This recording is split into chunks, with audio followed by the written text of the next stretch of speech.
Joe here from ActionX. Welcome to What's in the Tube, where it's our show where we review things in the world of television. Most times out of 10, we are reviewing shows that are currently airing brand new episodes each and every week, and us reviewing them for your consumption. However, sometimes we take a step back, kind of look back on the past, and review something. More often than not, I did not do well with that. It's been a while. I'm a little rusty when it comes to recording. Kind of took a little bit of a summer off, but it does not matter because today we are reviewing the entirety of the second season of Nancy Drew in a spoiler-filled capacity. Because, if you don't know, my name is Joe. I've run ActionX for more than a decade. And What's the Tube, our specific show where we talk about all things in television in the review content, we have officially crossed 5 years. I have been doing this show consecutively for 5 years. We have produced over 600 episodes, and it's crazy. For me, it's just like mind blown. Like, again, like, we started the show before the pandemic. That's how long ago we've been starting this, and here we are. We are now 5 years later, and we have reviewed a lot. We have reviewed a lot of content in 600 episodes, and we're not done yet. We're not quite done just yet, because of course we're about to start a brand new. The reason why we're coming back specifically now to Nancy Drew, because if you don't know, where Nancy Drew is a completed show. We wrapped that up last year. We reviewed the entire series episode by episode. We've reviewed each season in a non-spoiler capacity, and last year, before we got into the final season, we reviewed the first season in its entirety for the first time in a spoiler-filled capacity. And I've always been waiting, like, when do we bring it back? Like, I knew we were going to do it this year, but when? When are we going to do that? And finally, the time is now, because there is a poignant reason to it. First of all, well, the main thing is that we're about to start a brand new review series coming up very, very soon, probably in the next few days. We're going to officially start reviewing Matlock each and every week after brand new episodes on CBS. I don't think I've reviewed a CBS show before. It's weird. But yeah, so we're starting that up very, very soon. And one of the reasons why we wanted to do that is because I've always had a knack of reviewing shows that turn out to be revivals, reboots, like new takes of classic characters that even my dad would probably know more about it than I would. And we've done it with Walker. We've done it with Perry Mason. We kind of know with Nancy Drew. And we're ready to do it again with Matlock. I've always loved that sort of thing. The actress, Katie Bates, is wonderful. But the main reason why, one of the other main reasons why I kind of want to jump into that is because an actress here from Nancy Drew is joining the main cast of Matlock. And I'm very, very, very excited for that, to see her again week to week, now on a much more bigger primetime network. No offense to CW. CW was great, but, you know, it's not, it doesn't compare to the big four. Even nowadays with how TV ratings are, you know, you CW, like, oh, we're not talking about that today. We're not talking about that today. But what we are talking about today is Nancy Drew season 2 in its entirety, because I just recently binged the entire second season. It's been so long, I don't want to. I don't want to jive too much into this, but like, season 2 was so long ago, and again, I know it's only been like 3 years since that season came out, but for me, as a reviewer, it just baffles me just how much time can go by and how much, you know, things can change, how my opinion can change of things. Because, again, you know, I've reviewed so many other different types of shows since we reviewed season 2 live, and now going back to it, you know, it's similar to when I went back to season 1, where I kind of forgot how we were, and now we're not in the beginning anymore. We're kind of like in the middle of this.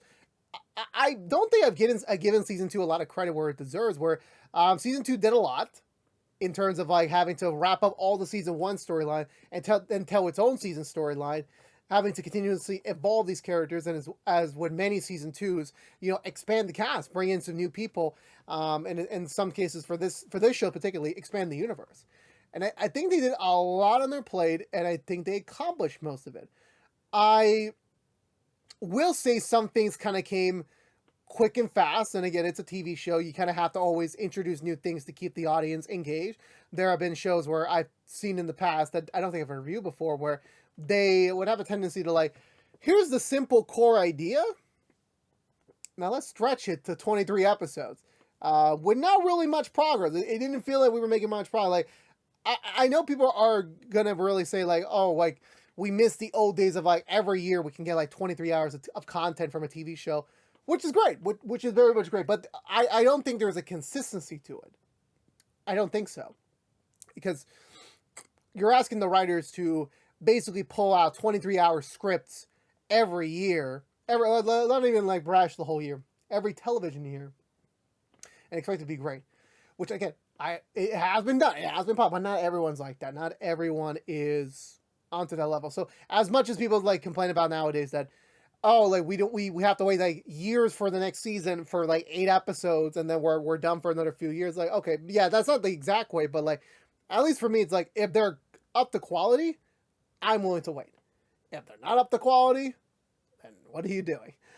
In the case of Nancy Drew season 2, I think it falls more in a very unique predicament where I do feel like they are introducing so much almost every other episode. It kind of can get a little lost sometimes that, where are we going here? And I will say that they have the advantage of, having to use season 1 stuff to fill out that season 2. But even then, like, it just felt like they were throwing a lot into season 2. But for me, personally speaking, it felt more like the majority conclusion of where we were starting in season 1. But I always will say season 3 kind of feels like the natural third part to this book, even though then we have season 4, which is kind of like that very, very now weird epilogue. But we'll cut to more about that in the next coming years. But at least for me, before we go more deeper into spoilers, I still enjoy season 2 a lot. I still love these characters. I still love this little world.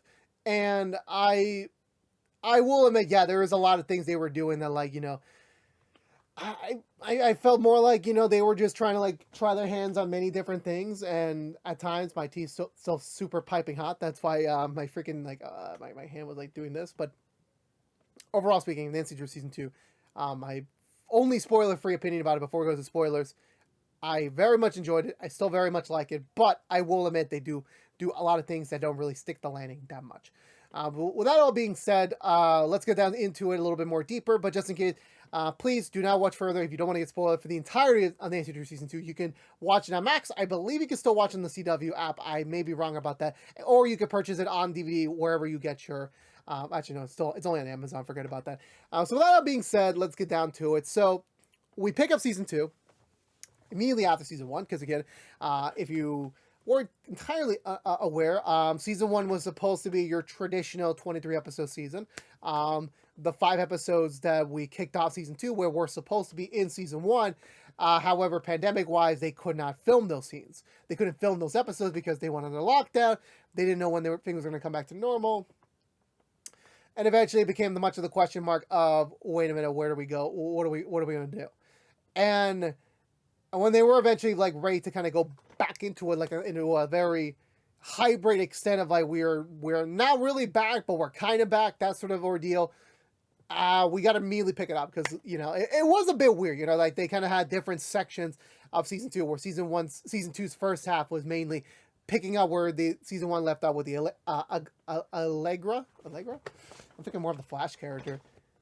I forgot already. I forgot how to pronounce that name. The monster we were dealing with the end of season 1, going into season 2, and then kind of like opening up. And I wouldn't be surprised if they kind of redeveloped that season 1 closure to be more like a season 2 opener in terms of how they structured and styled those episodes. Where beginning in season 2, we immediately jump into some new things, and whether or not that was because of just how do you structure things? Because again, when you begin a new season, there's always that definitely you're gonna get some new characters. You got to do that. You got to kind of like reinvigorate this world. Like you can still keep doing what you're doing, but at the same time, like if we're not seeing anything new around, then what are we really doing here? Like unless you can really have great source material, but at the same time, you also don't want to like keep your fans bored, because if your fans are bored, then that means you really don't have much to say over here.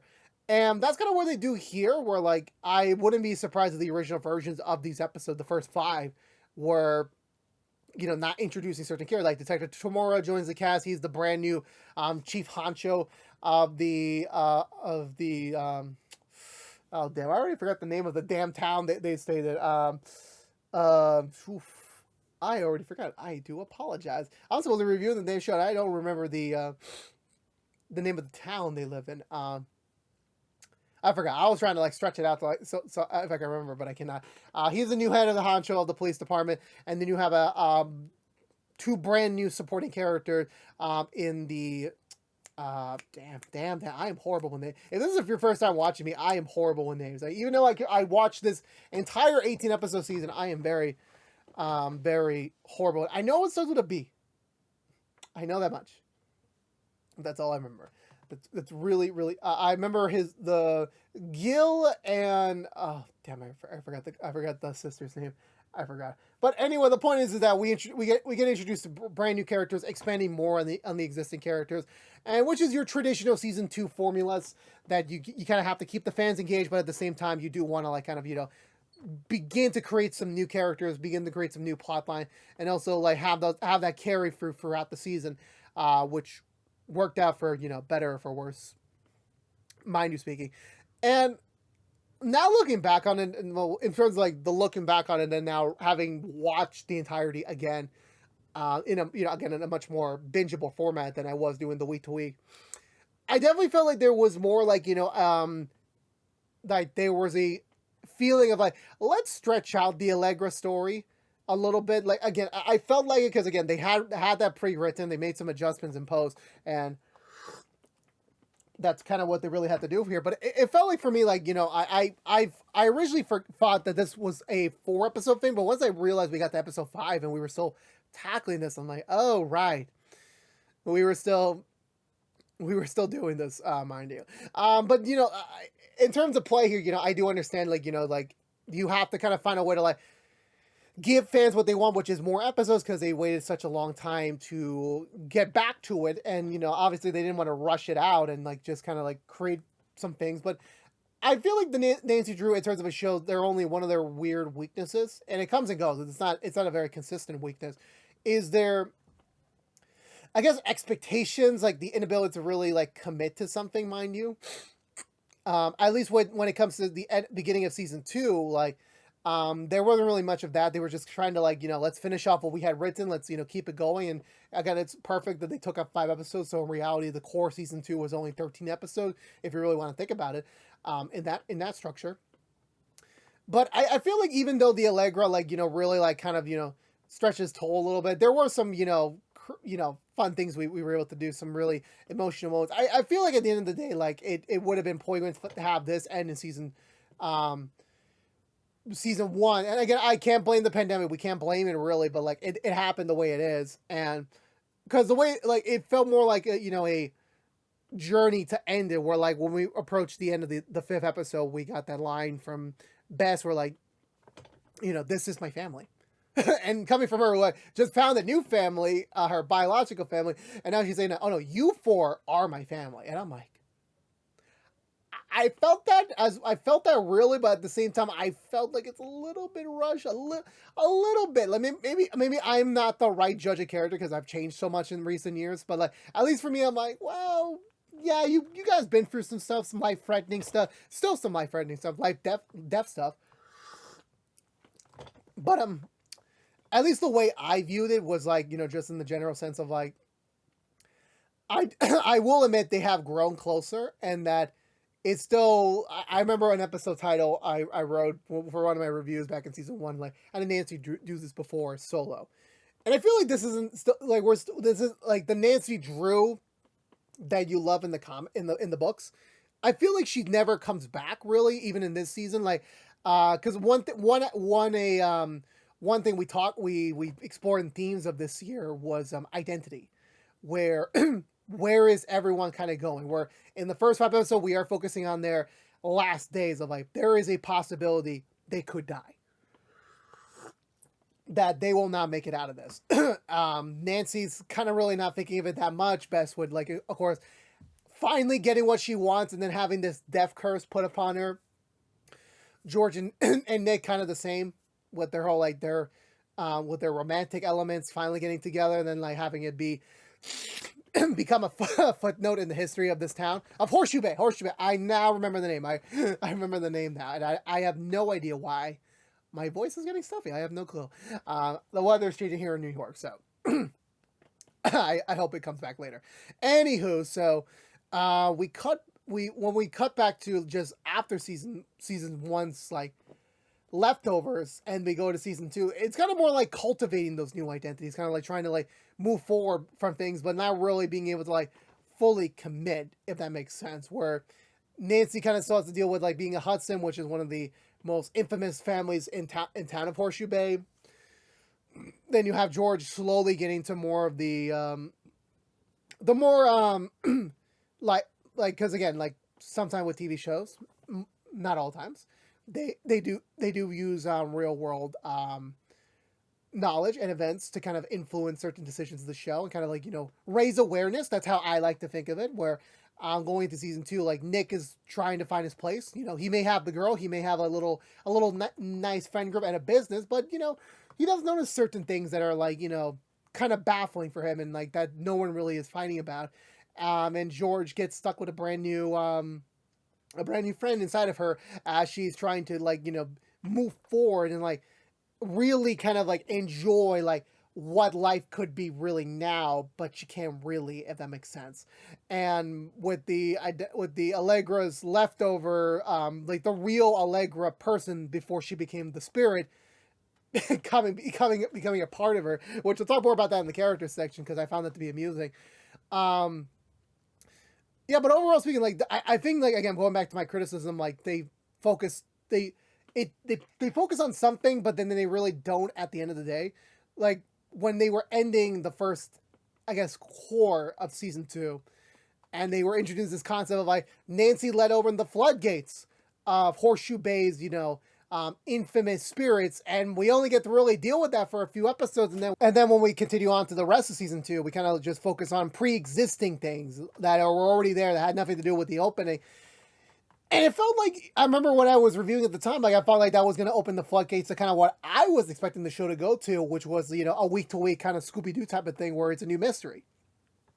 Now, that was my expectation about it. My hair just is failing me today. My hair is horrible, but I do apologize. Like, okay, kind of fixed it. But the point I'm trying to say is that when they were focusing on the idea, like they focused hard on that idea, and then when we got to the rest of season 2, we didn't really focus on that. In fact, we were adding even more stuff into it, and it was like, did they forget they opened like a Pandora's box? Well, not Pandora's box, but like a lot of stuff that could have carried the show to 100 episodes, maybe more. They, in my opinion, they could have kept that going, but it felt like after a certain point, they just forgot about it. You know, they just kept introducing new things, and then sometimes we'll come back to those things, or we get their time in the limelight, then they kind of move on to it. And that's not to say, like, for me, like, I want them to drag it out, but at the same time, it's like, well, if you're putting the effort in certain plot lines to kind of, like, you know, bring more focus to it, and then when we actually really get to, like,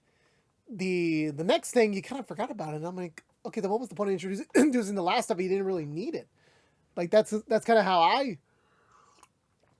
I really saw it at the end of the day, especially when you get to, like, Ace's brother, and then the road bound meeting Tom Swift. Like, it's not to say, like, for me, like, I want it even more like that. I don't want them to overstay their welcome, but they could have stayed a little longer. I mean, sometimes I even get, like, you know, like most shows I complain about, like, oh, why can't we just move on for this? Like, just move on to the next thing. And then this show was like, we don't even get comfortable enough to even enjoy the current dynamic. Like, back to where I was in the beginning of season 2 with the first core, that Nancy doesn't want to do anything with Carson. She doesn't want to do anything with Ryan.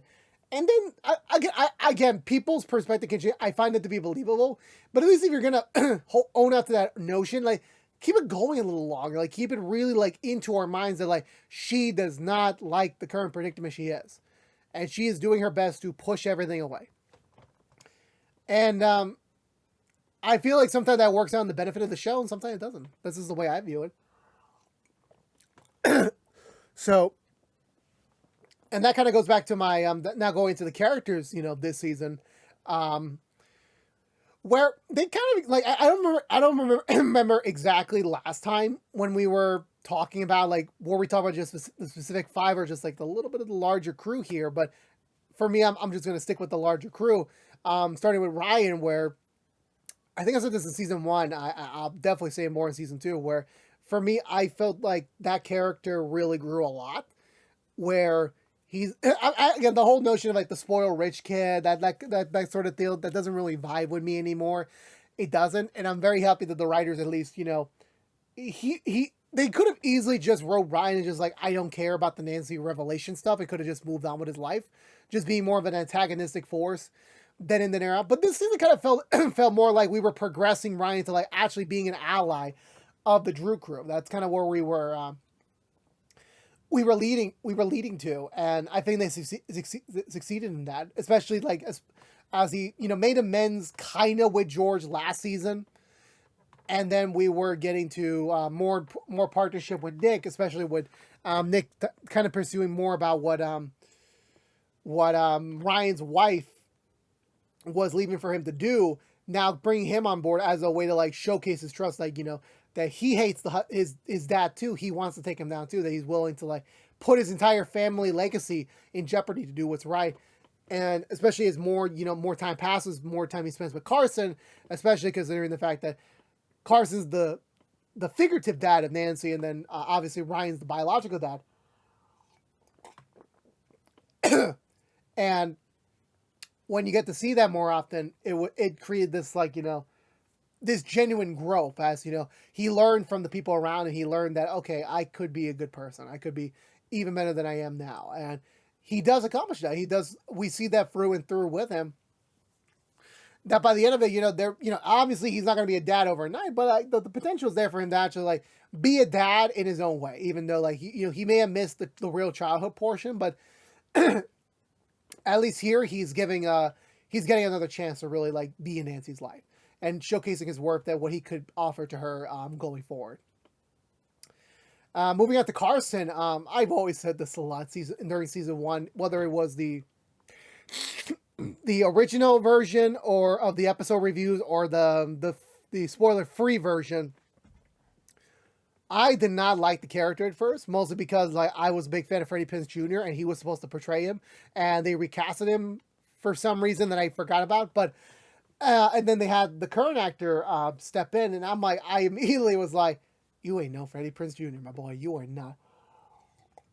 But it was like gravitating towards the rest of season 1 that I kind of like was beginning to actually feel for Carson. Then like I actually did respect him as a character, that I actually appreciate him, that I understand him as he gets older, even though I'm not a dad, not yet at least. But I at least understand where he's coming from, and I do really, I do respect him more. And this season grows my respect for him because he's making the hard plays where like he's not a mopey person. Like, okay, Nancy renounces him as his dad, but he's still like the caring dad. He's still always there. He still wants to be there. He still wants to be supportive. He still wants to show to Nancy like no matter like, we may not be related by blood, but I'm still always going to be there for you no matter what the cost is. And he keeps his word. He was willing to spend like thousands of dollars on rent just to give Nancy her independence. Like, not a lot of dads can do that. Mostly like, oh, this is my house, you get the hell out. No, he gave Nancy the house for free, basically, while he goes and lives in an apartment complex, wasting thousands of dollars a month just to give Nancy that space. Like, not many dads can do that, really. Not really, I can't remember. I can't think of a single one, but he still keeps to his corner, still morally staying on the more legal side of things when it comes to like whenever they have to really explore something. And again, appreciative for that they managed to like keep that consistency throughout, where like they never shoehorn Carson or even Ryan into like certain thing without making it sense. Like they don't. I never expected them to join the Drew crew, but like they're kind of like allies by this point of like helping each other out. And similar to like Carson, like growing a little bit more with Nick last year, and then especially this year with Ace, which kind of like plays a little bit more in like, I see what you're doing here, guys. I see what you're doing here, but we're not quite there yet. We kind of came close, but we weren't there yet for this season. But no, I really do appreciate Carson a lot, and I do give him I wouldn't give him father of the year when it comes to TV show standards, but I will definitely give him you're one of the good ones. You're one of the good ones. You deserve like more chance of happiness, especially as he kind of gains Ryan's like as a father in training program type of thing, and I'm like, oh, that was fun to see see coming towards like more of the end of the season, mind you. And then going into like the primary Drew crew, we start with Bess, where I feel like Bess has more of a tragic story this year, a little bit more so, where like she just can't catch a break. Like she really can't. Again, picking up where we last in the season 1, season 2 kind of epilogue episode, filling up the Allegra storyline. She had her girlfriend. She had her family. It seemed like everything was kind of coming up best. And then when we get to later on, where the mortality of the situation kind of like makes her push away from her, and then kind of like makes her more depressed. The fact that she had it all, and then she's gonna lose it. And then even though she like, there was a moment where like she gets past it, and then like we get to see more from her past when it comes to like her more her shady con side of things, when her ex-boyfriend comes back into town and basically destroys her entire connection to the Marvins. It's just like, it sucks. Like all you worked for gets undermined because one of the things you had to do to get to that point was utilized against you, and now you can't enjoy the fruits of that labor anymore.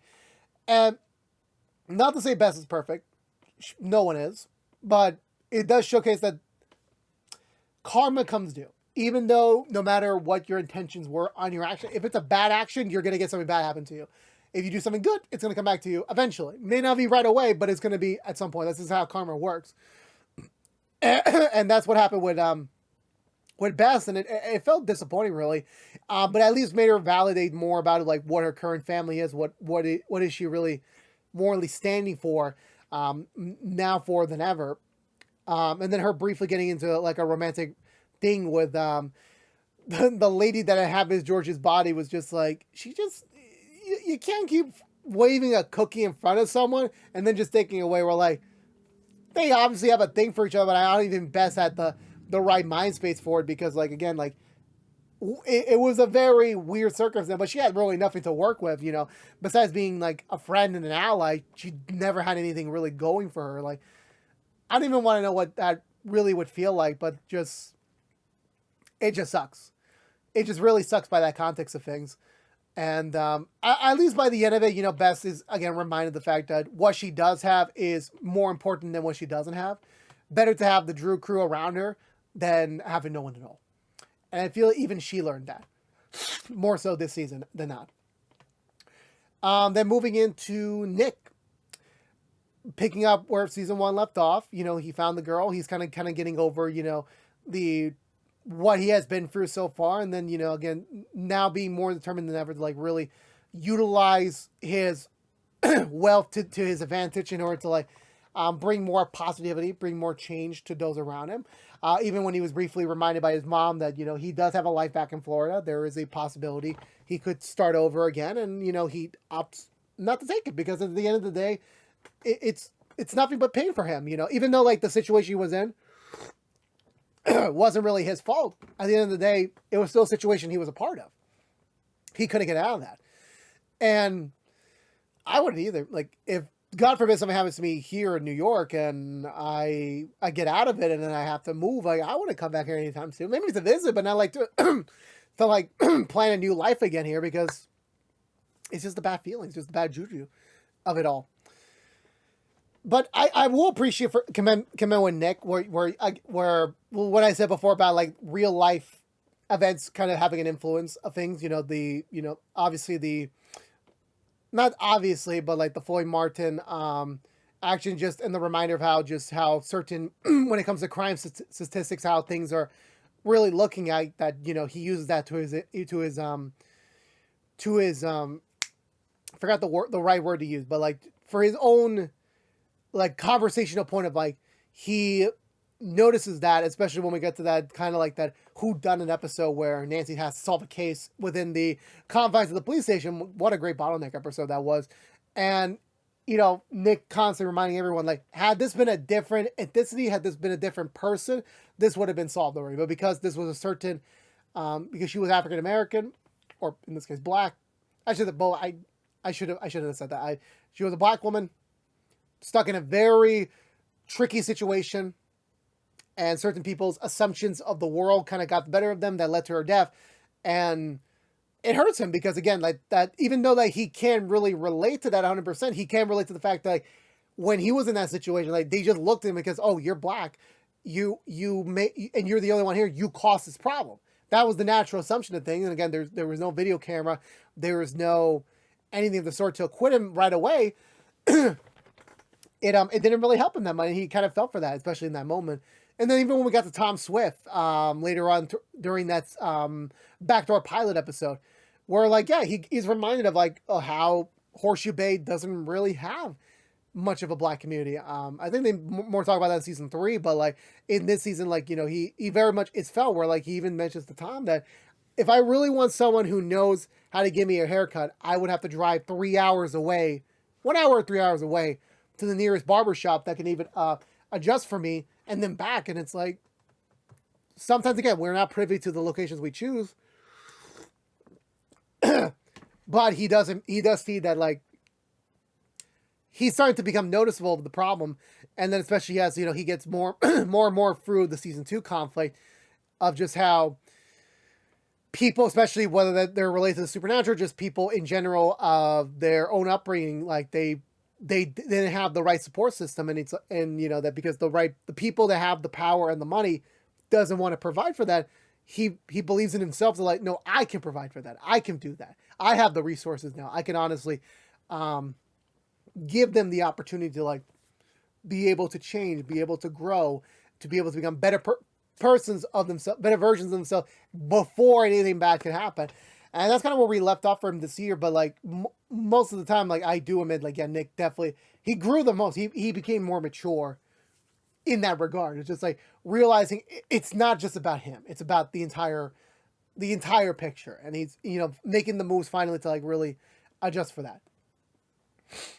Well, for George, she has to like figure out this whole like new, like, when it comes back to identity of like, she's trying to cultivate this better version of herself while having a different version, a different identity inside of her. With they finished up the Allegra conflict, they released the real spirit, but when George died during that confrontation and when they resurrected her, they kind of brought Odette back with her, but like not in like a real resurrection type thing. Like they just attached the spirit of Odette to George, which honestly creates more opportunities, like, you know, flex the actress's muscles a little bit, where like she gets to like play around with the French accent, which I'm not gonna say it was perfect, but I'm just gonna say in that logic that it was whatever the character's best French accent would be, and not really a full, but it was still fun. It was a fun balance of things. I feel like of all the things they were trying to shoehorn in, I feel like that one should have got a little bit more.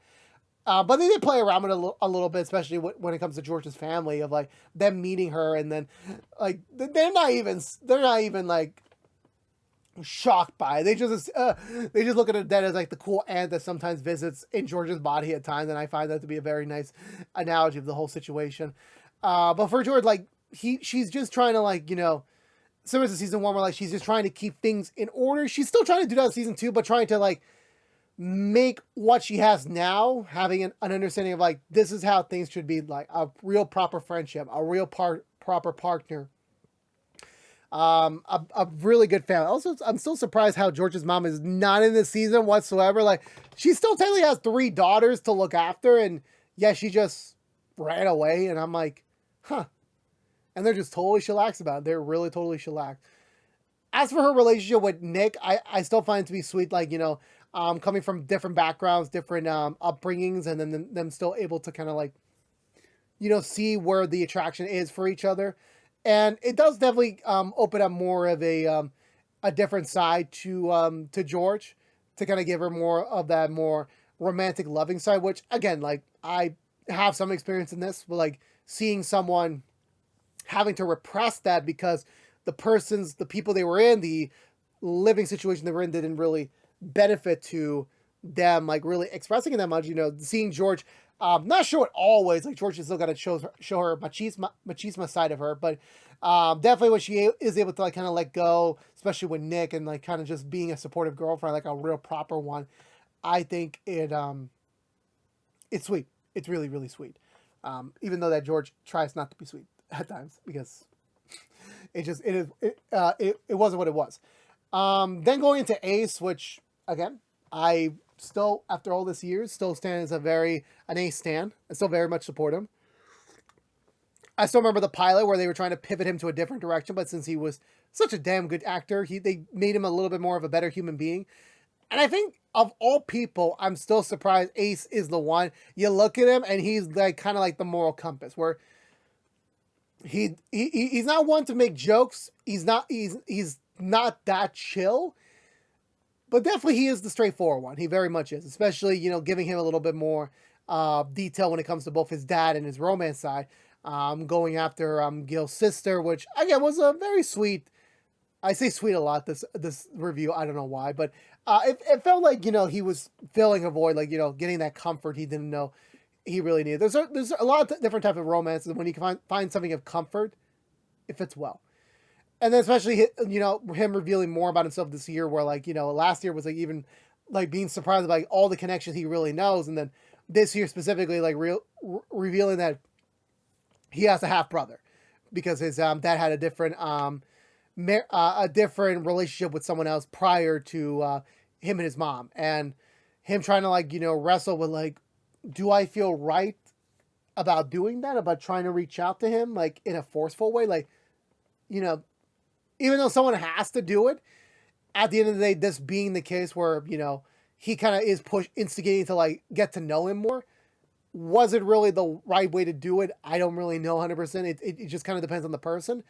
But at least when they do get to meet, it is a different type of brothership. It definitely much is we don't have everything in common, but there's certain quality and traits that we still, can carry out in each other that we inherited from our dad. And I'm more seeing, especially this season where we didn't see much of Ace's mom much in this season. It's mostly his dad. Where especially when we get to, I think it was the episode where, I had to crack my neck. That felt so good. When we get to one of the episodes where Tamora was kind of getting himself into Horseshoe Bay, and then him getting to know more about Ace's dad for their I guess it was their shared religion and their shared beliefs, and him just being more vocal, vocal in the sense of being more communicative to Ace about just how everything is, and just how much you got to cherish your own relationship with your father. I can definitely relate to that myself. Being me and my father's relationship is great, but there are definitely stressful moments there where we don't agree eye to eye on everything, and that kind of create little snafus at time. And I'll get more of this into Nancy's section, but definitely I was becoming a little bit more apparent that Ace did have feelings for Nancy. It wasn't that hard to kind of connect the dots, especially in certain points where he has someone, but at the same time he's kind of I'm still kind of into Nancy, and I'm I wouldn't be surprised. They definitely do. It's a weird fulfillment. It's a weird comfort. They don't see it at first, but when they do, it's oh, I did not notice that. Then moving on to Nancy, which going back to the theme of identity, where her figuring out she's related to the Hudsons, one of the most corrupt families on the East Coast. Then also having to deal with the fact that your own father, your real father, wasn't in your life, and the father you thought was your real father isn't really your real father. There was just so much of her that she didn't really know of. What was she doing? What was she really trying to do? Who is she? And then there were so many moments this year where especially when she needed to make a deal with the Hudsons to save the day, they kind of having her finally be on their becking and call, and kind of having to embrace this identity. She may not be Nancy Drew anymore. She may be Nancy Hudson, and that becomes questionable. Who is she then? What is she really at the end of the day? And it's not something that's very simple for her to figure out, because it isn't. It's not that simple. It really isn't. But she still tries her best to kind of power through it and try to figure out, what do I need to do to kind of get myself back into order, because it always felt like she never was back in order. And then when we got to towards the end of the season, where it turns out she actually had a demonic spirit attached to her, kind of taking away her identity piece by piece, adding to the whole conflict of more things getting out on her plate, more things that undermine the integrity of Nancy Drew and kind of becoming more along the lines of a Nancy Hudson, like it's not something that she really can fully accept because it isn't something that she can, really fully accept. And like any human being, whether it was the right for her, like she does make mistakes, she does make decisions that are very different, but at the end of the day, it's what she needs in the moment to kind of get through it. Everyone has those moments like that. It's not the smartest, but they always think of like what is the betterment of the other side of things. And for her, like her choice trying to figure out who is she now, who is she again, is the most important conflict for her to deal with. Throughout everything going on, and just making things even more bigger and bigger in the result. Like the more she does, the more bigger this world gets. It just started as a simple murder into Lucy Sable to now we're getting like criminal conspiracies, organizations around the world that's becoming more of an issue, and it's even going to get even more chaotic when she continues things down the road. And then finally, going into like some of my favorite moments of the season. Tom Swift, oh man, I remember that show. This being his debut episode here. I always remember that episode, and I'm just like, like kind of him like. And what's funny was that I watched the Futurama episode that just came out from the last season, which kind of was like a adaptation of children's mystery books, which included Nancy Drew, Tom Swift, the Hardy Boys. I'm actually surprised now looking back that we never got a Hardy Boys things in this universe. I'm actually really surprised about that, but. That Tom Swift episode was really great. Her like really meshing well with both Nancy and Nick was like was a treat to see, and definitely like it sold me on like I need to see more of this guy. And even though we got a whole season by him, it wasn't still like the same mind. It wasn't exactly 1-to-1 about that. Sad to say about it. But more than that, by the time we wrapped it up to a close this season, they did such a good job not only like wrapping up what we were doing currently, to the best of their extent with like the amount of stuff they were able to introduce, but at the end of the day, also tease what is coming next, more of the more magical side of the supernatural. Let's just leave it at that. It definitely makes me want more, mostly not because of the story, mind you, because even by the end of it, like when they finally take down the Hudsons, it's kind of like a done deal. Finally, we're ready to like fully move on from that era and kind of move on to like what could be next for this town. There was definitely that notion for me that like, well, I'm glad it ended, but at the same time, I felt like there could have been a little bit more they could have done. A little bit more. Just my opinion. Also, the episode where Nancy gets horny was like, it's just a shout out. Where like she was like doing like that, it was the I forgot his name, Officer Earl from Cloudy with a Chance of Meatballs, when she was running towards Detective Tamora in that that flash running thing, and I'm like, that's so funny. That was real. Like they got a little creative this season, they really did, and I make them all appreciate. Oh, and the episode where they forgot their memories and reset it and just go for like not every time we've seen it, but like every time they had to reset it and like kind of like try again was like. That they did come up with some creative angles this season. I will give them that. I'll give them that much. But with that all being said, I really enjoyed Nancy Drew season 2. It's not perfect. They definitely do a lot of things into the season that they don't all quite have payoffs. But I will say the core group still keeps me invested. The overall story elements we were able to really explore does keep me engaged, and all through and through, I really missed the Drew group. I really did. Like it's been so long. I think it was more than a year ago since I last seen them on my screen, and now seeing them again after all this time is just, I miss them. I really do. It just sucks. This was the era of CW. They had to start it. It really does suck. But with that all being said, for me personally speaking, I fully recommend this show. I think this is a fun week-long binge, do it in parts, but definitely kind of like just keep consistent at it. You definitely want to know what happens next. And I can't wait for down the road to come back to it someday, to do another rewatch of this season, just because they had fun moments. They really did. They had a lot of fun moments, a lot of fun activities, and some good mystery moments. I'll say that much. With that being said, let me know down below, what did you think of the second season of Nancy Drew? You can say whatever you want about it. I would love to have a conversation with you about it. It's been so long since I had one. But I believe that's going to do it for me today, everyone. So if you're unaware, this has been What's the Two from ActionX, reviewing the entirety of the second season of Nancy Drew in a spoiler-filled capacity. If you want to know what we're doing normally, What's the Two, beside our Nancy Drew reviews, starting very, very, very, very soon, we are going to be kicking off our Madlock episode review starring Leia Lewis, who played George here on Nancy Drew. She'll be crossing over there. I'm playing a brand new character in this brand new world, so I can't wait to jump into that very, very soon. But if you don't care about Nancy Drew, we should be back some point 2025 with season 3. Who knows when? I don't have exact timetables for this. We'll see how it goes. We'll see. But again, thank you so much for watching. Please subscribe if you haven't yet. Like, favorite, share if you want to. Ring that bell and follow us on social media. But until we see each other again, thank you so much for watching. But until next time, stay safe out there. Be good to each other. And as always, peace out.